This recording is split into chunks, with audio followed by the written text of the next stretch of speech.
ஜோதிடத்தில் most of the ஜோதிடர்ஸ் வந்து என்ன சொல்லுவாங்க அப்படின்னு பார்த்தீங்கன்னா, நல்ல யோகம் இருக்குது, உங்களுக்கு இந்த யோகம் இருக்குது, கஜகேசரி யோகம், நீச்சபங்க ராஜயோகம், சிவராஜ் யோகம் இருக்குது உங்கள் ஜாதகத்தில் அப்படின்லாம் சொல்லுவாங்க. ஒன்றே ஒன்று தெரிஞ்சுக்கங்க, நீங்கள் ஒரு ஜோதிடர்கிட்ட ஜோதிட வார்த்தைகள் சொல்கிறதுனால, இந்த மாதிரி உங்களுக்கு புரியாத வார்த்தைகள் சொல்கிறதுனால அவர் கரெக்டான கணிப்பை சொல்கிறாரா அப்படின்னு நீங்கள் நினச்சிக்கவே வேண்டாம்.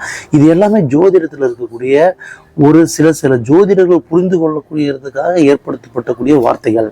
எப்படி ஒரு மெடிசின்ஸில் வந்து நிறைய மெடிசின் டேர்ம்ஸ் இருக்கோ, அது வந்து ஒரு டாக்டர்ஸ்க்கு தான் புரியுமே, நம்ம பேஷண்ட்ஸ்க்குலாம் புரியாது. நமக்கு புரியுங்கிற அவசியம் இல்லை, நமக்கு தேவை நோயை குணப்படுத்துகிறோம். அதே மாதிரி நீங்கள் இந்த யோகங்கிற வார்த்தை வந்து பார்த்தீங்கன்னா சான்ஸ்கிரிட்டில் இணைதல் அப்படின்னு பேர். இப்போ நம்ம கிராமத்தில் சொல்லுவாங்க, நல்ல யோகம் வந்துருச்சுடா அவனுக்கு அப்படின்னு. தட் மீன்ஸ் யோகா இன்னொருத்தங்க கூட இவன் சேர்ந்துட்டான் அப்படிங்கிறதான் யோகம்னு சொல்லுவாங்க.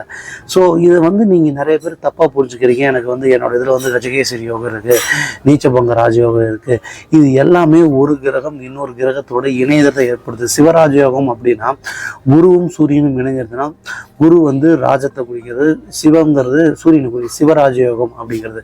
ஸோ நீச்சபங்க ராஜயோகம் அப்படின்னா ஒரு நீச்ச பெற்ற கிரகம் வந்து ஒரு ஆட்சி பெற்ற அல்லது உச்சம் பெற்ற கிரகத்தோட போய் இணைஞ்சது அப்படின்னா அதுதான் நீச்சபங்க ராஜயோகம் சொல்லுவாங்க. பத்ர யோகங்கிறது என்னன்னு பார்த்தீங்கன்னா, புதன் வந்து ஒரு ஜாதகத்தில் வந்து புதன் வந்து வலுவாக இருந்ததுன்னா அது பேர் பத்ர யோகம் அப்படின்னு சொல்லுவாங்க.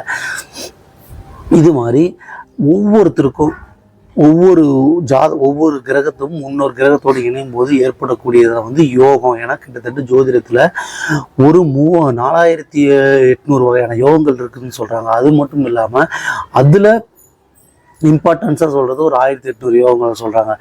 எந்த ஜாதகத்தை எடுத்திங்கனாலும் எல்லா ஜாதகத்துலேயும் ஒரு மினிமம் ஒரு 10-15 வகையான யோகங்கள் இருக்க தான் செய்யும்.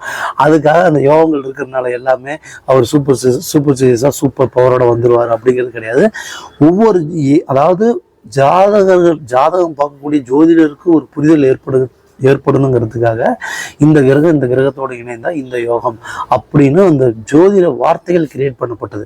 அஸ்ட்ராலஜரில் நிறைய ஃபேக்கான அஸ்ட்ராலஜர்ஸ் இருக்காங்க. அவங்க இந்த மாதிரி வார்த்தை ஜாலங்களை வச்சு தனக்கு வரக்கூடிய கஸ்டமர்ஸ் கிட்ட விளையாடுறதுக்காக உங்களுக்கு இந்த யோகம் இருக்குது, உங்களுக்கு விபரீத ராஜயோகம் இருக்குது, நீச்சபங்க ராஜயோகம் இருக்குது, குருமங்கள யோகம் இருக்குது இப்படின்னு சொல்லி பலவிதமாக வரக்கூடிய கஸ்டமர்ஸை சீட் பண்ணுறதுக்கு யூஸ் பண்ணக்கூடிய வார்த்தைகள் இதெல்லாம். ஒரு ஜோதிடருங்கிறது வந்து அவங்களோட ப்ரிடிக்ஷன்ஸ், அவங்க வாழ்க்கையில் நடக்கக்கூடிய விஷயங்களை கரெக்டாக சொல்லணும். அவர் தான் வந்து உண்மையான ஜோதிடர் வழியை. நீங்கள் யோகங்கிறதுக்கு உண்மையான சான்ஸ்கிரிட் அர்த்தம் என்னன்னா இணைதல், கன்ஜக்ஷன். ஒரு கிரகம் இன்னொரு கிரகத்தோட இணைதல், கன்ஜக்ஷன் ஏற்படுறது தான் யோகம்னு சொல்கிறது. ஒருத்தர் வந்து இன்னொருத்தரோட போய் சேர்ந்துட்டாங்கன்னா நல்ல யோகம் வந்துருச்சு பருவனுக்கு அப்படின்னு சொல்கிறது தான்.